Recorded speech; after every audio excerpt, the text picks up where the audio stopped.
नमस्कार, चर्चा में आप सभी का स्वागत है। तो कल रात आधी रात एक ऐतिहासिक फैसला मोदी सरकार का आया और ये फैसला था कि 500 रुपए और 1000 रुपए के नोट अब से अमान्य हो गए, अवैध हो गए। और एक इशारा, एक संकेत, और वो भी एक बड़ा संकेत सरकार की तरफ से गया कि सरकार भ्रष्टाचार पर लगाम लगाने के लिए, काले धन पर लगाम लगाने के लिए पूरी तरह से प्रतिबद्ध है, कटिबद्ध है। और एक कुठाराघात निश्चित तौर पर लगा उन लोगों को जिन्होंने नोटों की गड्डियों को अपनी तिजोरियों में भर रखा था। निश्चित रूप से आम आदमी को इससे एक बहुत बड़ी सौगात मिली है और उम्मीद की जा रही है कि इस फैसले के बहुत बड़े परिणाम निकलेंगे और इससे देश की अर्थव्यवस्था मजबूती की ओर जाएगी। आज इसी पर हम बात करेंगे। 3 मेहमान इस समय स्टूडियो में हमारे साथ मौजूद हैं। आइए पहले उनका परिचय आपसे कराएं। हमारे साथ वेद जैन जी हैं, जो कि टैक्स के बड़े जानकार हैं और वाइस प्रेसिडेंट हैं SHM के। बहुत बहुत स्वागत है वेद जैन जी आपका। हमारे साथ SS खान साहब हैं, जो कि पूर्व सदस्य CBDT के हैं और पूर्व DG इनकम टैक्स रह चुके हैं इन्वेस्टिगेशन के। बहुत बहुत स्वागत है आपका खान साहब। और हमारे साथ डॉक्टर महेश गुप्ता जी हैं, जो कि अध्यक्ष हैं, PhD CCI से आते हैं। तो तीनों मेहमानों से हम बातचीत करेंगे और पूरे विषय को समझने की कोशिश करेंगे, किस तरह का लाभ इससे हमारी अर्थव्यवस्था और आम आदमी को पहुंचेगा, इस पर भी बात करेंगे। पर आइए इससे पहले कुछ महत्वपूर्ण बातों को इस फैसले से जुड़ी हुई देखें इस छोटे से पैकेज में। काले धन को जड़ से उखाड़ फेंकने की प्रतिबद्धता पर आगे बढ़ते हुए कल रात प्रधानमंत्री ने एक निर्णायक और साहसिक कदम उठाया और 500 और 1000 रुपए के नोटों को अन्य करार दिया। इसे काले धन पर सर्जिकल स्ट्राइक की संज्ञा दी जा रही है। ऐसा करके एक साथ कई मोर्चों पर निशाना साधा गया है। बड़े नोटों का इस्तेमाल काला धन जमा करने, अपराध और आतंक के नेटवर्क को बढ़ाने में किया जाता है और विगत कुछ सालों से इसमें बेतहाशा वृद्धि हो रही थी। सरकार के इस निर्णय से काले धन पर चोट लगी है। आतंकियों, ड्रग तस्करों और जाली नोटों के मकड़जाल पर प्रहार हुआ है। दरअसल सरकार का ये कदम अर्थव्यवस्था को रीस्टार्ट करने जैसा है। देश के आम आदमी के लिए तो ये किसी सौगात से कम नहीं। निश्चित तौर पर इससे पैरेलल यानी समानांतर अर्थव्यवस्था ध्वस्त होगी और भारत की अर्थव्यवस्था को मजबूती मिलेगी। इससे हम कैशलेस इकोनॉमी की ओर भी मजबूती से बढ़ पाएंगे। इसमें कोई शक नहीं कि इस फैसले से कुछ चुनौतियां भी जुड़ी हैं, चाहे वो अर्थव्यवस्था के फ्रंट पर हैं या फिर प्रशासनिक स्तर पर। लेकिन ये तय है कि अब भारत ढीले ढाले शासन से नियमबद्ध शासन की ओर बढ़ चला है। तो 500 के नोट और 1000 के जो नोट थे वो अब अमान्य घोषित कर दिए गए हैं और अब नए नोटों का सबको जाहिर है इंतजार है और किस प्रकार का फायदा इससे आम आदमी को और हमारी अर्थव्यवस्था को होने जा रहा है, इसी पर आज हम बात करेंगे। 3 मेहमान हमारे साथ हैं। सबसे पहले वेद जैन जी आपसे, माना जा रहा है कि एक तरह का मास्टर स्ट्रोक है, माना जा रहा है कि काले धन पर सर्जिकल अटैक किया गया है। आपको क्या लग रहा है, किस प्रकार का बूस्ट देगा अर्थव्यवस्था को ये निर्णय? देखिए, जब से नई सरकार आई है 2014 से मई में, तो इस सरकार का एक बहुत बड़ा फोकस रहा है कि काले धन को कैसे टैकल किया जाए। तो जैसे मोदी जी ने आते ही सबसे पहले SIT का गठन किया। फिर उन्होंने फॉरेन बैंक अकाउंट और एसेट्स के बारे में ब्लैक मनी एक्ट लाए लास्ट ईयर, और इस साल फिर इनकम डिस्क्लोजर स्कीम लेकर आए। और उसी कड़ी में एक चौथा कदम है जो 3 कदमों से बहुत ज्यादा, मैं कहूँगा, बोल्ड है, बहुत स्ट्रांग है और इकोनॉमी को पूरा झटका देने की उन्होंने वो की है। और जैसा नोटिफिकेशन में लिखा और जैसा उन्होंने कहा कि देश में आज की डेट में 4 चुनौतियां हैं। एक करप्शन, कि करप्शन बहुत है, तो करप्शन का पैसा ब्लैक मनी का कैश में होता है। एक उन्होंने कहा कि काला धन जो बिजनेसमैन के पास होता है वो भी अपने आप में एक बहुत बड़ी चुनौती है।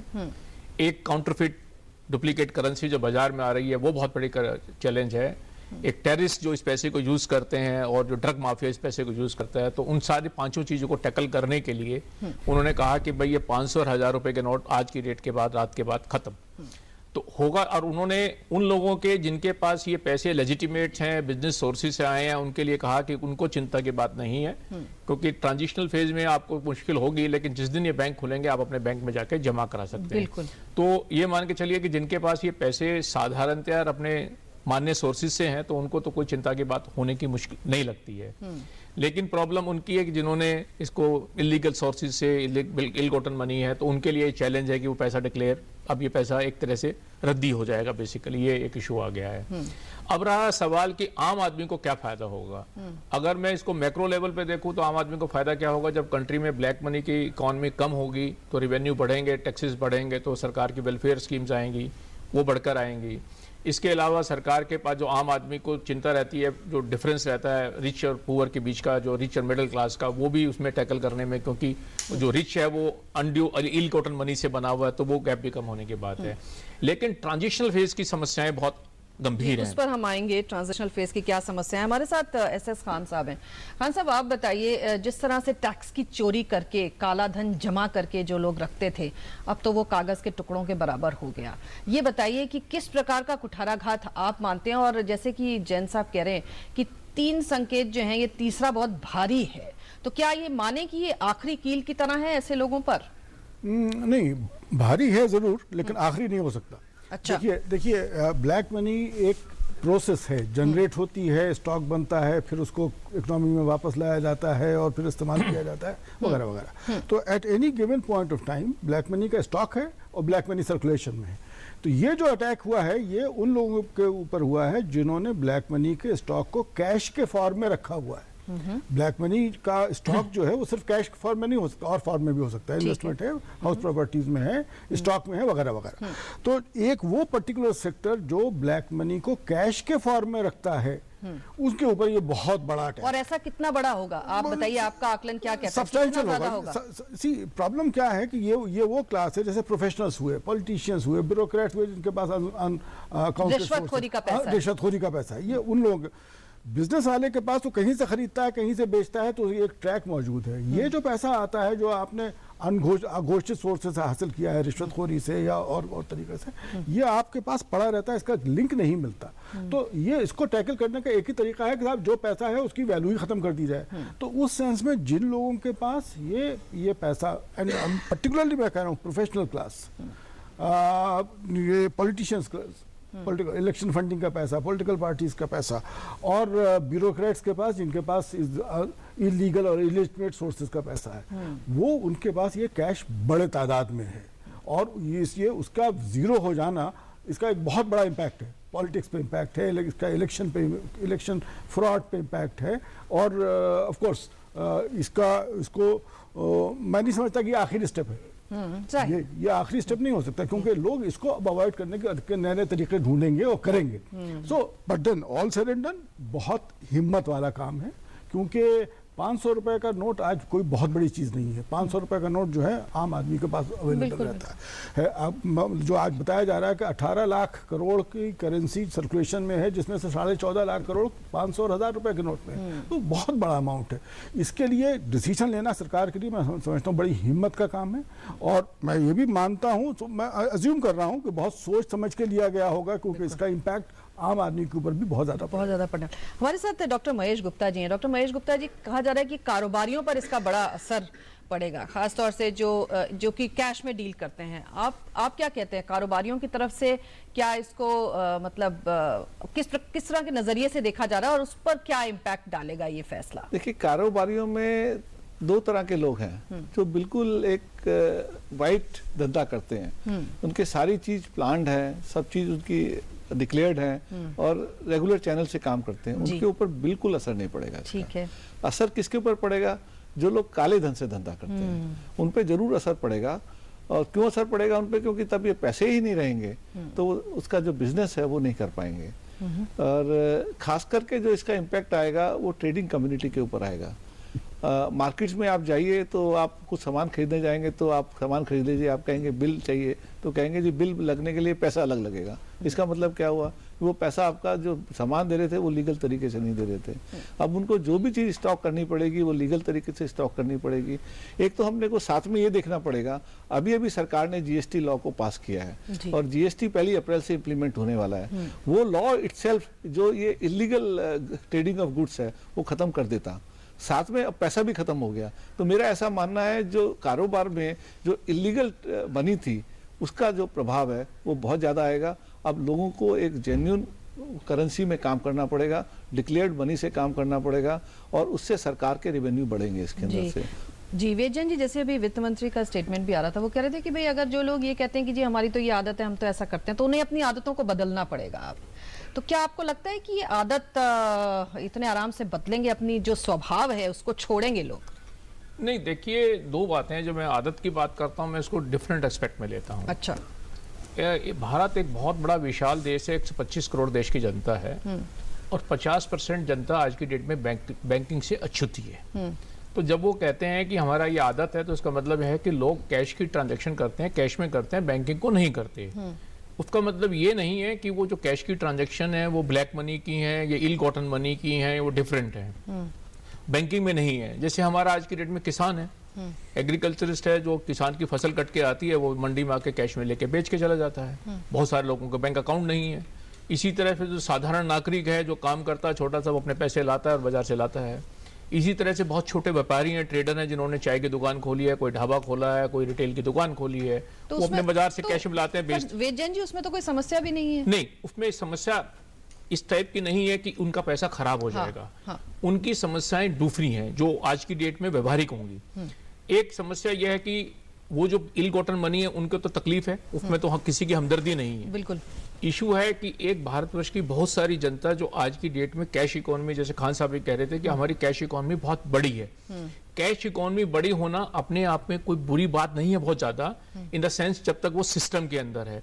तो जो आम आदमी के पास पैसा है आज की डेट में, और वो इमीडिएटली जो आज की डेट में ट्रांजेक्शन रुक गई, जो ट्रांजिशन है वो एक मुश्किल काम होने जा रहा है। उसको सरकार ने कोशिश की अपने नोटिफिकेशन में कुछ हल करने की, निकालने की, चीजों को बढ़ाया गया है उसका। हाँ, लेकिन अब क्या हुआ है कि व्यवहारिक जब बातें देखते हैं कि जब आप सुबह उठे तो आपको पता लगा अगर आप दूध लेने जाएंगे तो आपको तकलीफ आ गई कि वो पैसे दूध वाला एक्सेप्ट नहीं कर रहा है। हाँ, हाँ। इसी तरह से आपका कोई और जो जरूरी काम है वो एक्सेप्ट नहीं कर रहा। जो आज की डेट में बिजनेस में जिस ट्रेडर के पास दुकान पर जाएंगे तो वो माल बेचने के लिए तैयार है, लेकिन जो ग्राहक लेकर आ रहा है पैसा, तो उसके पास वो करेंसी नहीं है जो अब वो एक्सेप्ट कर ले। तो ये ट्रांजिशन एक आध दो दिन की दिक्कत है। ये समस्या एक दो दिन की तो नहीं, लगभग 15-20 दिन की समस्या मान के चल गया है। ये है। हाँ। इसमें सरकार ने कोशिश की है, नोटिफिकेशन में उन्होंने कहा कि कल से हम बैंक खोल देंगे, 4000 रुपए के आप नोट बाजार में चेंज करा सकते हैं। उन्होंने कहा ATM परसों से खुल जाएंगे। तो सरकार ने कोशिश की है, जैसे हमने शुरू में कहा, बड़ा बोल्ड स्टेप था, ये भी देखते हुए कि बहुत सारे लोग अफेक्टेड होंगे, बहुत सारी वर्किंग अफेक्टेड होगी, फिर भी सरकार ने एक बहुत बोल्ड स्टेप लिया कि भाई इसको चलो एड्रेस करते हैं, ब्लैक मनी को खत्म करते हैं। जी, एक छोटा सा ब्रेक यहाँ पर लेते हैं और हम कैशलेस इकोनॉमी की तरफ भी मजबूती से कदम बढ़ा रहे हैं और इस निर्णय से वाकई हम इस तरफ और बढ़ेंगे, इस पर भी हम बात करेंगे छोटा से ब्रेक के बाद। आप देखते रहिए चर्चा में। प्रकाश सूर्या, जीवन भर साथ का वादा, दमदार मजबूती की मिसाल। प्रकाश सूर्या GI पाइप्स, चले सालों साल। अब ना होगा KYC का झंझट और ना मार्जिन पेमेंट का और टैक्स भी नहीं देना पड़ेगा और ना हमारा नाम कहीं पे आएगा। इसे कहते हैं डब्बा ट्रेडिंग। इसी को कहते हैं डब्बा गुल, क्योंकि ताली कभी एक हाथ से नहीं बजती, इसलिए डब्बा ट्रेडिंग करना या करवाना दोनों ही कानूनन अपराध हैं। सिर्फ सेबी रेकग्नाइज्ड स्टॉक एक्सचेंज पे ही ट्रेडिंग कीजिए। सेबी, हर इन्वेस्टर की ताकत। बचपन में पेड़ चढ़ना अच्छा लगता था, बड़ी हुई तो सब चाहते थे कॉर्पोरेट लैडर चढ़ जाऊं। कुर्सी पर बैठे इनविजिबल सीढ़ियां चढ़ना नॉट माई स्टाइल। मुझे पसंद है टेक्नोलॉजी और पहाड़ चढ़ना, and this is the only job जो मुझे दोनों करने देता है। It's lonely at the top, but the view it's incredible. हम है भारत के सबसे एक्साइटिंग वर्कप्लेस और हम दे रहे हैं आपको एक ऑफर। भारतीय सेना, आम नहीं ये जिंदगी। अब मैं अपने लाइफ की सबसे बड़ी मूवमेंट लीड करने जा रहा हूँ, जो इंडिया के लिए बहुत जरूरी है। आपको खड़ा होना पड़ेगा मेरे साथ टीम स्वच्छ भारत मिशन का हिस्सा बनकर, और हम सब मिलकर एक ऐसा इंडिया बनाएंगे जहाँ हर कोई टॉयलेट यूज करता हो, क्योंकि जब सब टॉयलेट यूज करेंगे तो सब प्रोग्रेस करेंगे।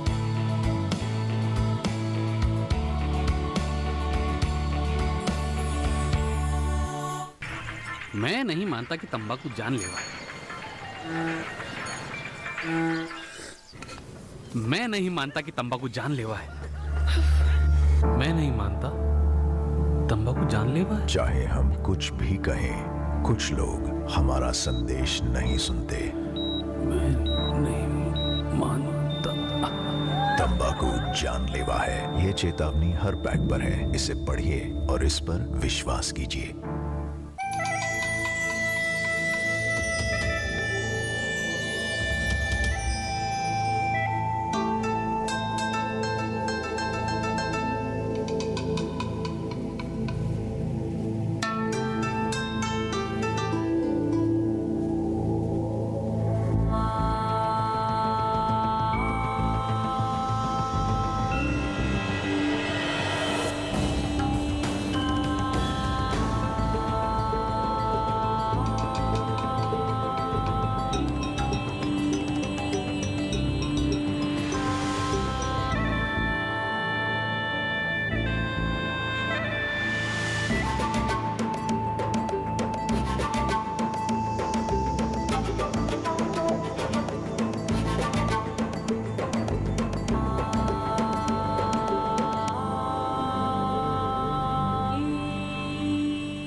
एक बार फिर से आपका स्वागत है। तो सरकार ने 500 रुपए और 1000 रुपए के पुराने नोटों को बंद करके उन पर प्रतिबंध लगा के उन्हें अवैध घोषित करके काला धन पर एक निर्णायक जंग को छेड़ दिया और माना जा रहा है कि ये बहुत ही साहसिक और बहुत ही बोल्ड स्टेप सरकार की तरफ से उठाया गया। इसी पर आज हम बात करें। 3 मेहमान स्टूडियो में हमारे साथ इस समय मौजूद हैं। एस खान साहब हैं, वेद जैन जी हैं और डॉक्टर महेश गुप्ता जी हैं।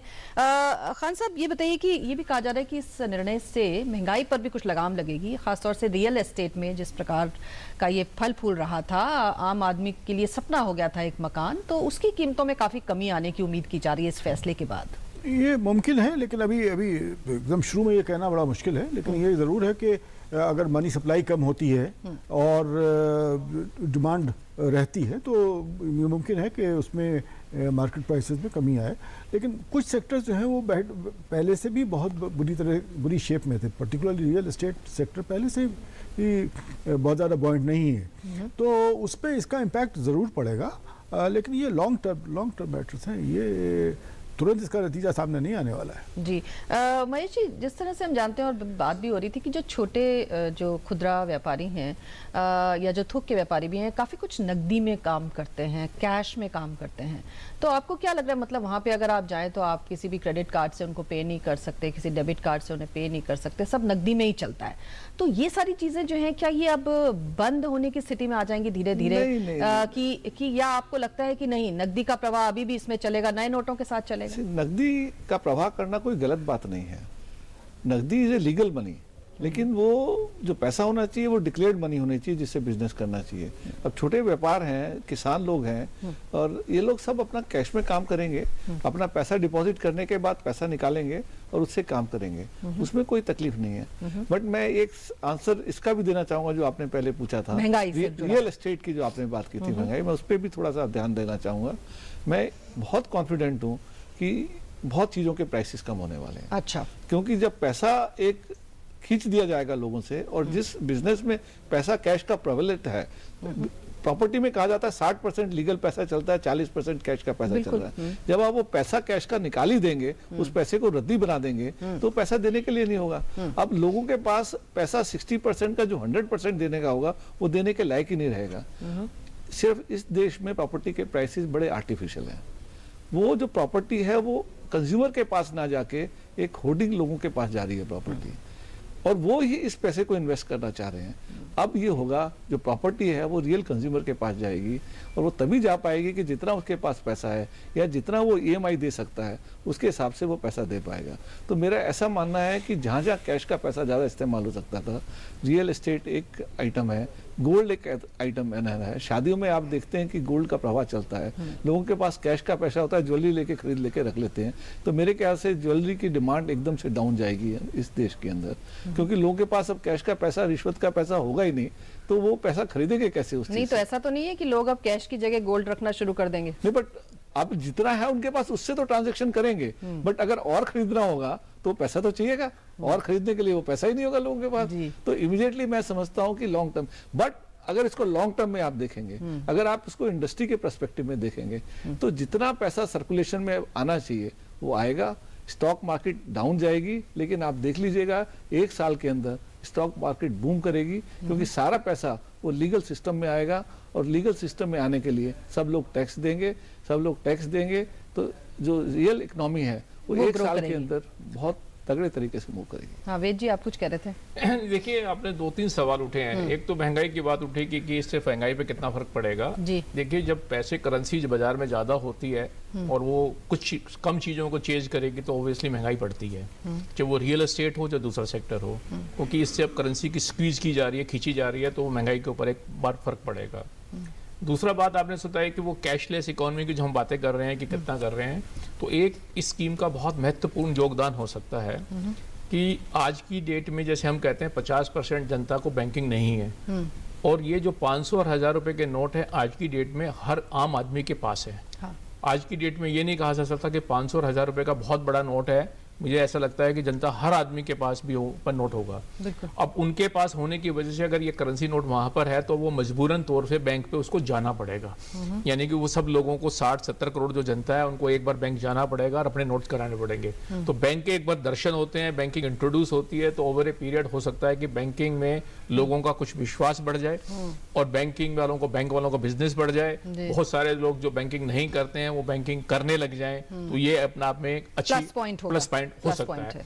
लेकिन साथ के साथ जो 2-3 बातें हमें और जो महत्वपूर्ण देखने वाली बात है कि जो आज की डेट में जो हम जब ये ब्लैक मनी की बात कर रहे हैं, जैसे खान साहब कह रहे हैं, आज की डेट में जो स्ट्राइक किया गया है वो एक स्टॉक पे किया है जो एग्जिस्टिंग फिजिकल स्टॉक पे है।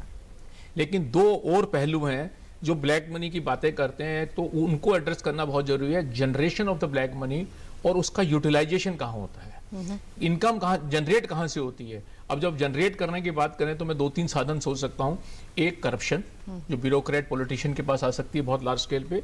बिजनेसमैन जो transaction out of books of accounts करते हैं वो, ड्रग्स वाले जो काम करते हैं, टेररिस्ट जो काम करते हैं, तो उसके ऊपर भी कोई सर्जिकल स्ट्राइक की जो वर्किंग है जो उसकी है, कोशिश बहुत हो रही है कि करप्शन रोका जाए, वर्किंग की जाए।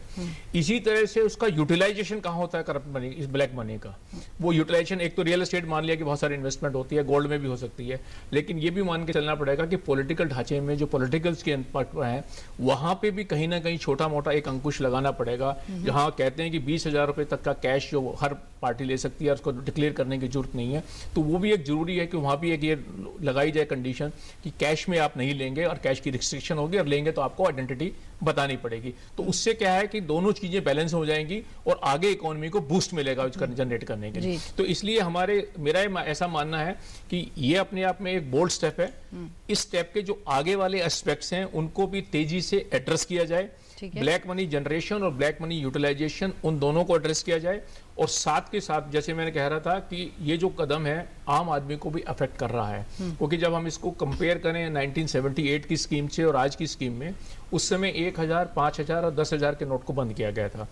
1,000, 5,000, 10,000 के नोट आम साधारण नागरिक पे नहीं थी, तो जब वो बंद किया गया तो किसी को बहुत ज्यादा इफेक्ट नहीं पड़ा। आज की डेट में 500 और 1000 रुपए के नोट आम आदमी या साधारण नागरिक पे है, तो जो अगले 15-20 दिन के लिए जो उसकी तकलीफ आ रही है, जो एक्सचेंज कराने की जो तकलीफ आ रही है, उसको भी बहुत सीरियसली एड्रेस करना पड़ेगा। क्योंकि जो बैंकिंग सिस्टम है आज की डेट में कितने लोगों को ये एड्रेस कर पाएगा, ये एक्सचेंज कर पाएगा, इसको भी अपने बढ़ाने की जरूरत है। खान साहब, एक बात और, जो घरों में बचत होती है, छोटी बचत होती है, जैसे महिलाओं के द्वारा की गई बचत, उन्हें बड़ा प्यार होता है नकदी से, वो बचा के रखती हैं, या और भी घर में कुछ इस तरह की, बहुत बार इसको लेकर बहुत लोग चिंता कर रहे हैं कि भाई हमारे पास जो बचत का पैसा घर में रखा हुआ है, अगर हम उसको कराने जाएंगे तो क्या हमारे ऊपर, ये जो इस तरह की जो पैनिक लोग कर रहे हैं, इसको आप कैसे एड्रेस करेंगे और क्या कहना चाहेंगे? बिल्कुल गलत है, ये भ्रम है। जो इनफैक्ट मैं अभी सुन रहा था फाइनेंस मिनिस्टर की प्रेस कॉन्फ्रेंस में, वो खुद ही कह रहे थे कि 20, 25, 30, 50 हज़ार तक की जो आपकी घर में नकद कैश पड़ा हुआ है, आपने बैंक से निकाल कर रखा हुआ है, पुरानी सेविंग्स हैं, कुछ हैं, उसके लिए किसी को डरने की ज़रूरत नहीं है। वो आप खुशी से जाके बैंक में सरेंडर कर सकते हैं, जमा कर सकते हैं। एंड आई डोंट थिंक इस किस्म की चीज़ों पर इन्वेस्टिगेशन होगा लार्ज अमाउंट पे, 50-25 हज़ार के जो अमाउंट्स हैं वो उस पर। एक बात मैं वेद जैन की साहब के डिस्कशन के कनेक्शन में कहना चाह रहा था, वो ये कि इस मुल्क में एक ब्लैक मनी का पूरा इकोसिस्टम खड़ा हो चुका है। हर सेक्टर में कुछ चीज़ें हैं, कुछ रूल्स हैं, कुछ कानून हैं, कुछ प्रैक्टिसेस हैं, जिनकी वजह से उस सेक्टर के स्पेसिफिक कानून है जिसकी वजह से वहाँ पर ब्लैक मनी जनरेट होती है। तो स्टॉक वाली बात तो चलिए ठीक है, एक जगह आपने स्टॉक पे अटैक किया, लेकिन हर सेक्टर में जो कॉजेज हैं जनरेशन के, वो एड्रेस होंगे तभी ये जी। चलते चलते महेश गुप्ता जी, क्या आपको लग रहा है कुछ प्रशासनिक चुनौतियां, जैसे कि जिनका जिक्र भी कर रहे थे, वो प्रशासनिक चुनौतियां हैं जिनसे पार पाना पड़ेगा प्रशासन को? हाँ बिल्कुल, उसको देखना पड़ेगा, बट हमको साथ साथ ये समझना पड़ेगा ये देश की सुरक्षा के लिए भी एक बहुत बड़ा कदम है। बिल्कुल, जब देश की सुरक्षा के लिए कदम उठाया गया तो हर नागरिक तैयार है आज इस चीज को देखने के लिए कि थोड़ी मुझे तकलीफ होगी तो मैं सह लूंगा और उस तकलीफ के ऊपर मैं काम कर लूंगा, ये अपने को सोचना पड़ेगा। और आज एक ऑनेस्ट टैक्स पेयर अपने को बहुत अच्छी तरह के महसूस कर रहा है। अभी तक उसको स्कीम मिल रही थी भाई जिन्होंने पैसा कमाया उसको लीगल पैसा बना सकते हैं। आज एक ऑनेस्ट टैक्स पेयर को लग रहा है कि जो मैंने कमाया आज मेरी वैल्यू है, तो जिसने नहीं टैक्स दिया उसके ऊपर मार्क की है, ये बहुत अच्छा कार्यक्रम। बिल्कुल आप सही कह रहे हैं, बहुत बहुत शुक्रिया आप तीनों मेहमानों का। और इसमें कोई शक नहीं कि जो ऑनेस्ट टैक्स पेयर है या जो ईमानदारी से कमाई करने वाला व्यक्ति है, आज वो मुस्कुरा रहा है, वो हंस रहा है, वो खुश हो रहा है कि इस तरह का स्टेप गवर्नमेंट द्वारा उठाया गया है। उम्मीद करते हैं कि भ्रष्टाचार पर, काले धन पर पूरी तरह से लगाम लगा पाने में सफल होगी सरकार। इसी के साथ आज के लिए इतना ही, इजाजत दीजिए, नमस्कार।